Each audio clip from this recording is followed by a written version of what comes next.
JT Crowley is talking books. On the show, you'll hear from emerging talent and seasoned veterans from around the world. They'll give you their take on the writing process and how to create the secret sauce of page-turning deliciousness. Let's get into that magical mixture of the art and science of creativity. Here's JT Crowley, author of The Smart Kids, and your podcast host. Hello, everyone. I'm JT Crowley, and I'm super excited to talking to my new author today, Teresa Hill from Los Angeles in the United States of America. Having chatted to Teresa over the last week or so, I think it's fair enough to say she's led an interesting, varied life from her early days in Oregon, where she rode her horse, Tiffany, with her dog trotting beside, to her competitive figure skating career that took her all over the world, and which was very exciting for her. Right through to her present day career or path, however you want to phrase it, everybody, being a hairstylist on the Hollywood sets for TV and film. So you can see she has had a very, very varied life. So she chats everybody, to directors, producers and actors. She does their hair, and for the rich and famous actors. Very interesting, isn't it? But along the way, she wrote short stories as well as becoming an accomplished painter. In 2005, she started to put together the idea of writing children's animated series of books that now come under the title of The Wildly Whimsical Tales of Gracie and Sniggles. So, on the show, we're going to talk about two of the books in the series that come under this magical umbrella, because these stories are absolutely fabulous, everybody. They really are. All about Gracie and Sniggles and their adventures. And the first book is The Mystery of the Blue Goo. And the second one is Boo Hoo. So let's chat to her about her books. And I simply say to Teresa, please join me on the show to come and chat to us all about yourself and your book. Well, hello, and thank you for having me. I'm so excited to be here, and it's such a pleasure meeting you and speaking with you previously a little.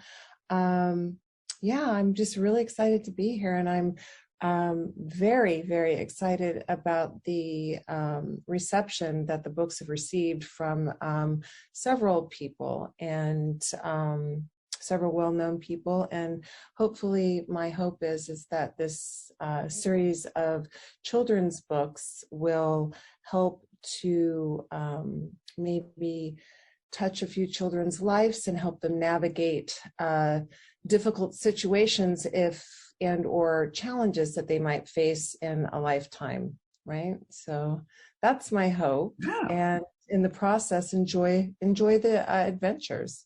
Why not?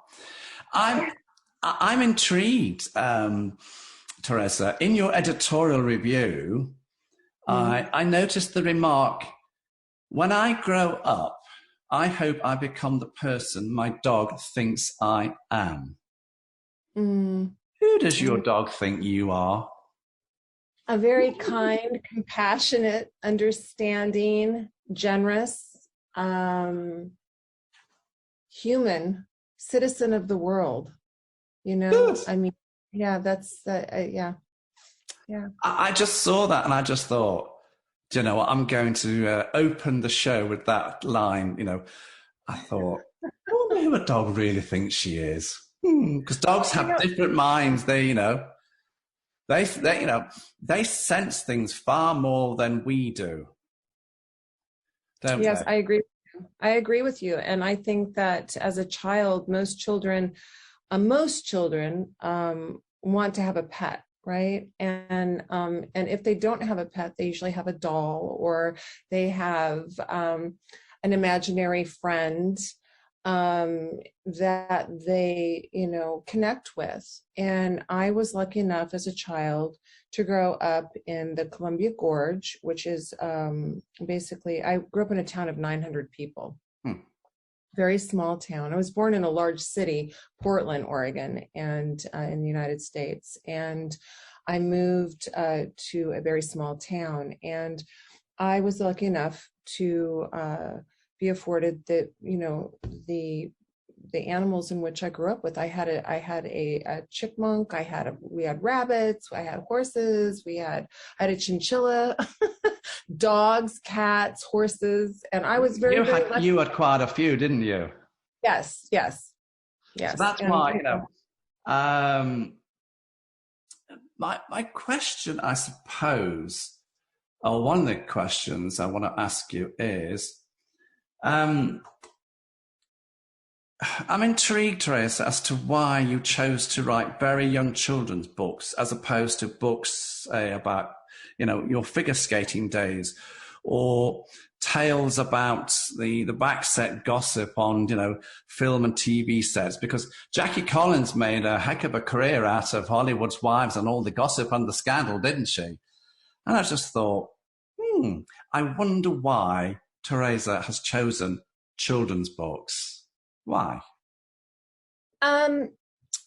Because I've always been an advocate for children and animals. Actually, I feel like they don't really have voices, as it's kind of an odd analogy, but I was on my way driving to a film festival, and there was a dog that had been hit by a car that was alongside of the road, and it was a city, and it was on a corner, and right next to it, not right next to the body of the dead dog, but there was a homeless person that was passed out from drinking too much alcohol, I'm assuming. And the police were called to the scene. But before the police came, I saw some children walking up, and my friend and I pulled my car over, and I had a blanket in the back, and I got out and I put a blanket over the dog's body. And the police got to the scene just as I had completed doing that, and I was getting in my car. And of course they wondered if I had hit the dog or whatever. And I said, I did that, the children, and they nodded their heads and thanked me. And I said, the difference is that, they don't have choices. Children and animals don't really have choices. They don't have voices, right? So as adults, we do, right? No matter what our upbringing is, no matter what we've been through in our life, because we've all had good and bad happen to us, and experiences in which maybe foreseen circumstances that affect our lives, but we all have choices as adults, right? And I think that children, I think if you have a book in which, like we all have had books in our past, and as children growing up, characters in which we've connected with. And that's what I'm hoping my book does, is connect with a child to help them, like I said, navigate earlier, like I said, the maybe difficult situations or challenges they may face in their futures, helping them to understand how to accept and the importance of friendship, tolerance towards others, with circumstances that they face. So and on that note too, as an advocate for children and for animals, I do give to charities with my royalties that I receive from my books. So 100% of my royalties from the Mystery of the Blue Goo go to St. Jude's Children's Hospital. I also have donated several books to their Ronald McDonald houses. So I just thought it was appropriate that the books were available to the children and the families, because they have libraries in their houses where the families stay for free, and while the children are battling cancer. And I also give to the a charity for animals with a portion of my royalties from Boo Hoo. So I do what I can, you know, and like I said, I'm just an advocate for children and animals. So whatever I can do to help. I wondered, that was all. Because I think, like most people, we can all remember the books, the authors that we loved as kids. I don't know if you ever heard of Enid Blyton. I loved Enid Blyton. The Famous Five, the 7 series, absolutely loved them. She was vilified by the literary elite, but she sold hundreds of millions of books. She's still on the bookshelves. And where are her critics, I say? Long and dead. But I want to come to your book now, The Mystery of Blue Goo. And I want to ask you how you brought about these magical blend of characters for young kids to love and adore. For me, this combination of characters, you know, Ziggy, Lucy, Bob, you know, and the, you know, Sniggles, and they just absolutely work. How did you create them? You know, where did you conjure them up? And especially your main character. Well, I actually write screenplays as well. I have a body of work that I've accumulated over the years. I have a lot of poems. I write poetry as well, short stories. But I was writing a screenplay, oh my goodness, 2 decades ago. And I had a Shar-Pei, and his name was Bigsby, and his nickname was Sniggles, Mr. Sniggles. And I got that from Snuggles. And yes, and yeah. I had a Brussels Griffon, a dog named Gracie, and I thought, you know, the two of them together were so curious, and they were cute together because one was really tiny and one was really big and very wrinkly. And I thought it would be so fun if they were to be made into some type of character at some point. And it was just an idea that I had. And so that basically stirred the process. And then, of course, throughout the years, having had so many animals, I actually developed the characters, Ziggy from a chipmunk that I had as a pet. I adore Ziggy, everyone. Ziggy is fantastic. He's full of anxiety. He's always a squirrel. Yes, he's a squirrel, and he's very nervous about everything. And he wants, you know, he doesn't know what's going to happen, and everything is just, you know. Oh, he's crazy. He's crazy, yeah. Everyone. You know, quick to sell him. And yeah. You know,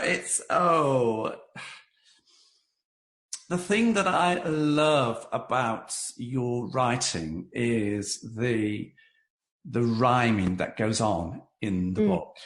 It's throughout the book and also in the other book, but I'm just talking about The Mystery of Blue Goo at the moment. And the rhyming is amazing. Thank you. And Thank you. You know, the technique, where did you create that technique? Was it just, you're just good at rhyming and poetry, things like that? Or has it just happened? I don't know if I should say this, but a lot of times when I'm with my animals or with children, I talk in kind of a funny little voice. I think we all have funny voices that we use with babies and with animals. And when I speak to my animals, I kind of talk to them with this rhythm and rhyme. And I've had friends over the years say, "God, you've got to do something with that." And I come up with little names and things as such. And I think that that's where it all kind of got started. And when I originally began writing this idea down,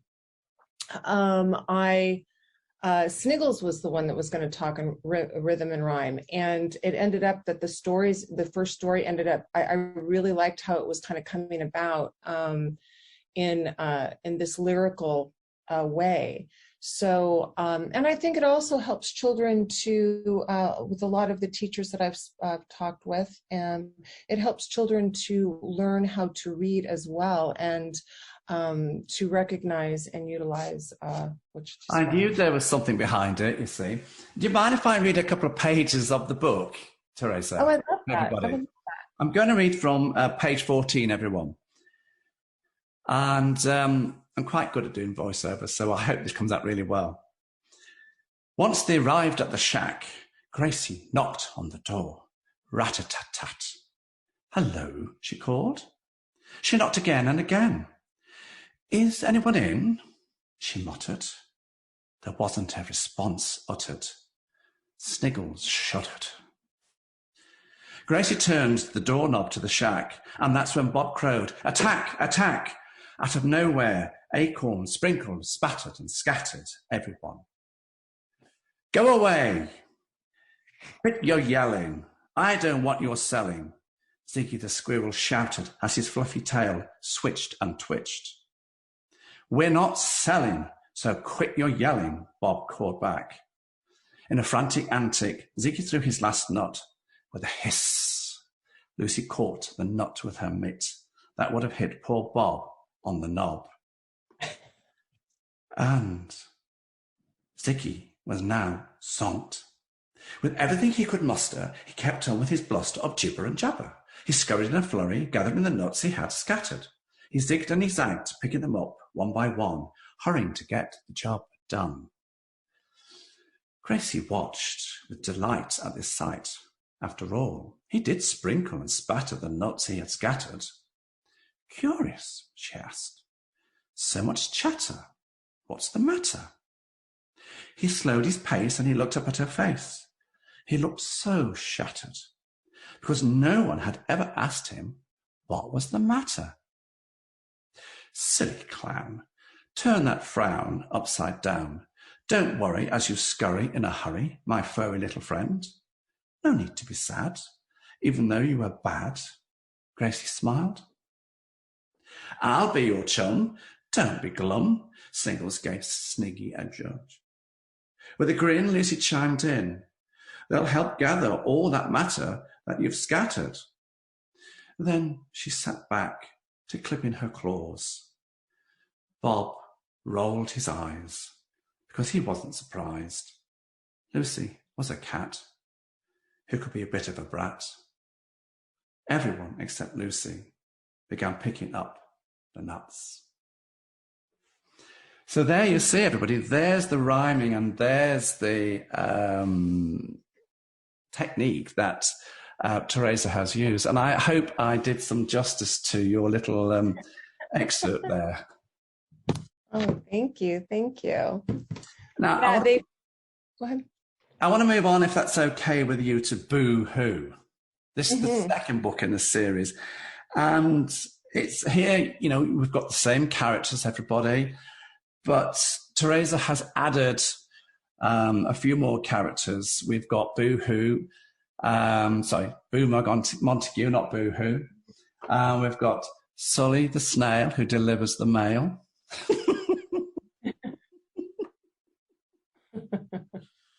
And, you know, we've got wonderful, cheerful characters again. Of course, this book is all about saving Halloween. You know, scaredy pants path, creepy streets, fairy stories.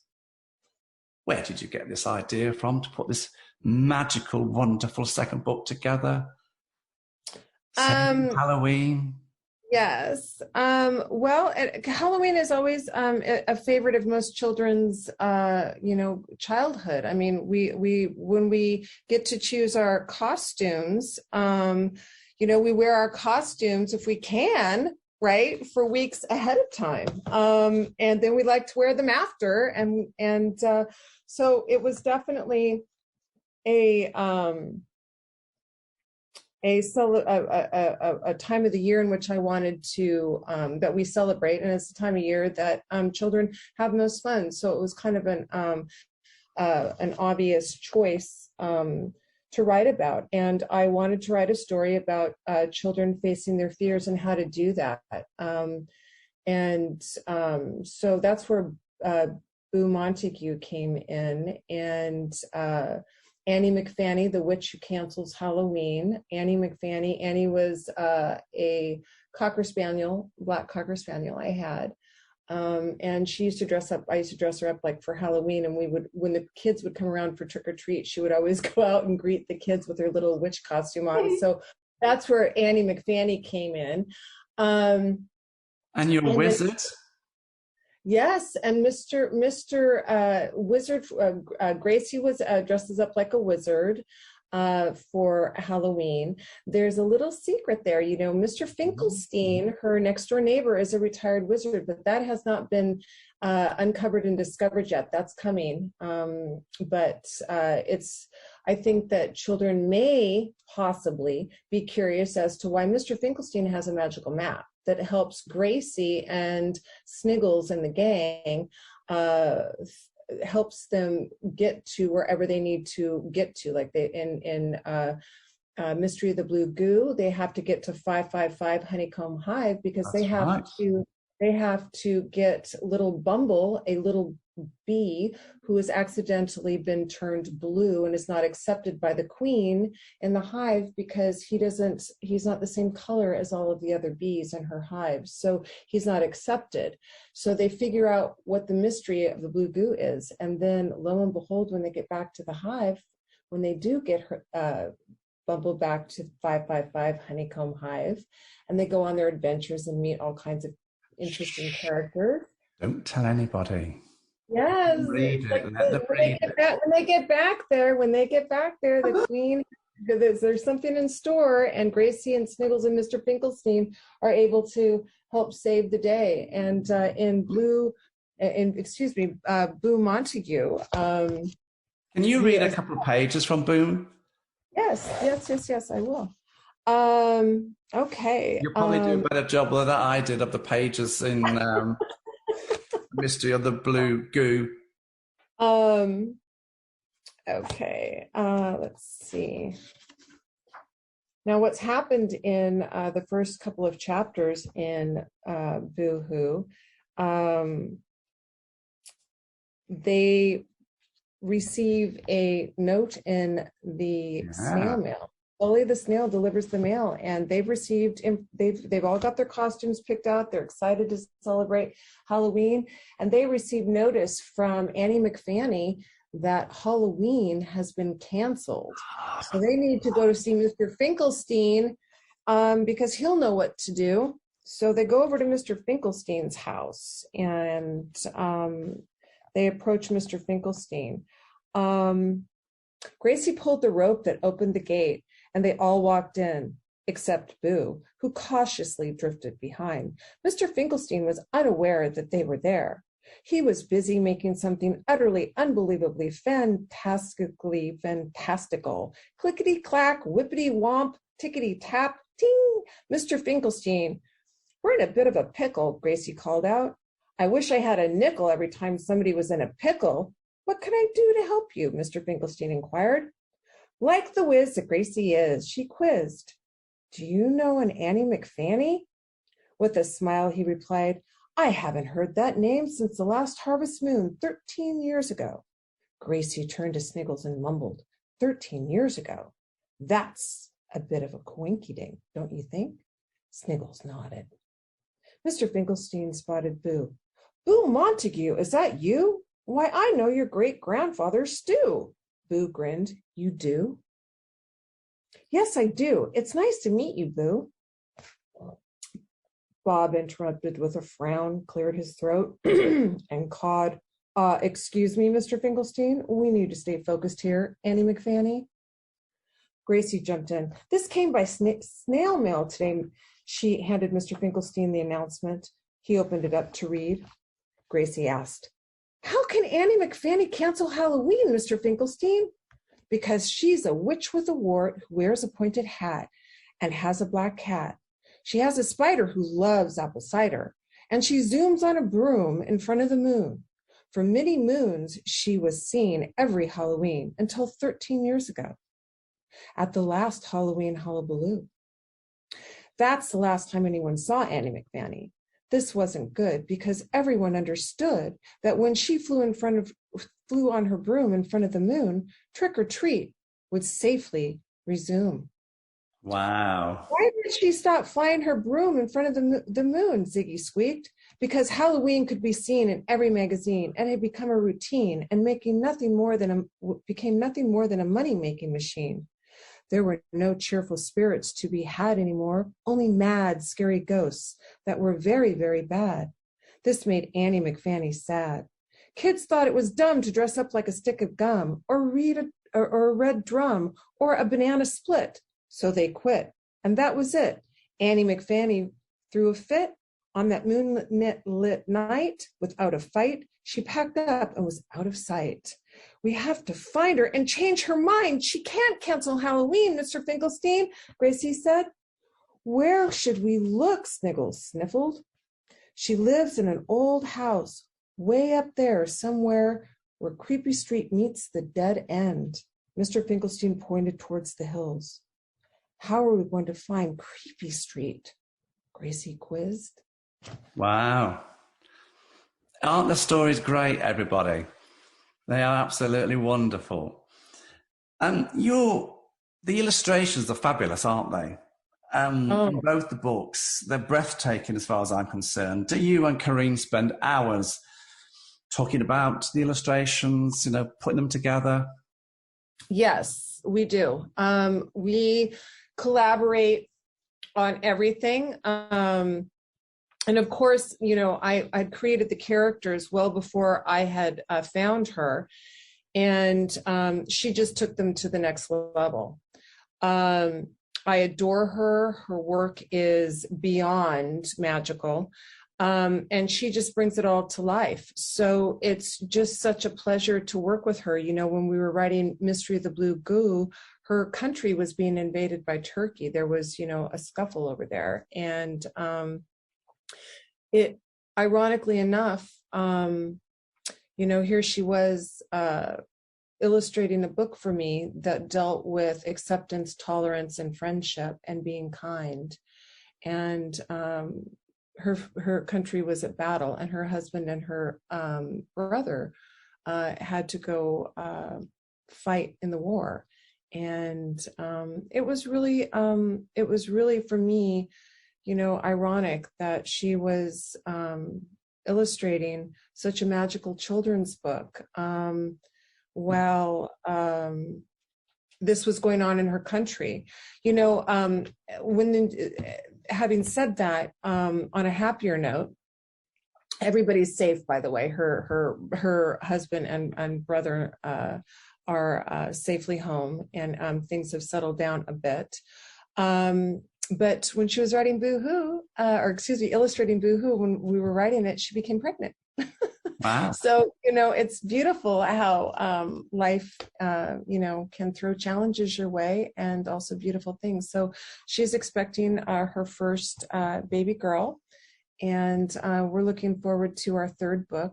I've got 7 books that I have outlined, and they all deal with different challenges that children face, and parents also sometimes have difficulty finding a way or a story or some way to maybe guide a child through difficult situations and or challenges in life. So very true, very true. Your books are aimed at what, children? 4 to 8? That's yeah, age range. Yeah, 4 to 8 is a good age range, and I think depending on their reading ability, of course. Reading ability, Oh, yeah. exactly, and we all like in my third book, is going to be magic. It's Magical Mo, and we all move at different paces. Absolutely. And, yeah. Where can people get your books? You can get them on Amazon. You can get them you can order them through any bookstore. You can. Amazon's probably the fastest way. A lot of people use Amazon for everything nowadays, don't they? Yes, they do. But you can order them through any bookstore. That's wonderful. Teresa, it's been a great privilege talking to you today about your books and a little bit about yourself. These are fantastic books, great books for kids, even for, depending on your child's reading ability. But a lot of parents, we love reading to the kids. So these are great bedtime stories to read to your kids at night time, or for your own child just to read for themselves. Have a look at the pictures, which are beautiful, absolutely vibrant colors, wonderful. You can also get it on Kindle or Apple as well, which is kind of fun because you can. Joanne does a beautiful job with narrating and bringing the characters to life. Wonderful.